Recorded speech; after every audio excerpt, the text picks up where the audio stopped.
मेरे प्रिय छात्रों व छात्रियों सभी को सलाम।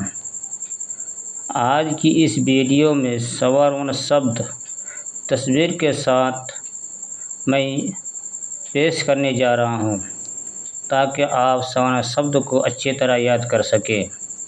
इसलिए आ से आह तक तस्वीर के साथ यह वीडियो खुद देखिए और अपने दोस्तों व सहरियों को भी दिखाइए।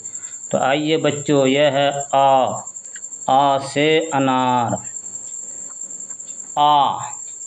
आ से आम लिखना है बच्चों, तो आ से लिखना है। यह है हरसाई से इमली। बोलो बच्चों, दीर्घाई से ईख यानी गन्ना। आपको ईख लिखना है तो दीर्घाई से लिखना है बच्चों। उसके बाद है हरसाऊ से उल्लू, दीर्घाव से ऊँट। देखो बच्चों, यह है ऊँट लिखना है तो आपको दीर्घाव से लिखना है। ए से एड़ी, आई से ऐनक यानी जिसको आप चश्मा बोलते हैं। अगर आप ऐनक लिखना चाहते हैं तो आपको आई से लिखना होगा।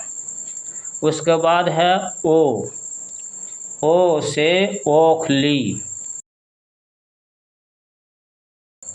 लिखना, ओखली लिखना है तो आप ओ से लिखेंगे। उसके बाद है औ से औरत। बोलो बच्चों, औ से औरत। अन से अंगूर। फिर बोलो बच्चों, अन से अंगूर। उसके बाद लास्ट में आह। मेरे बच्चों, इस वीडियो को खूब देखिए और सवर्ण शब्द को अच्छी तरह याद कर ले।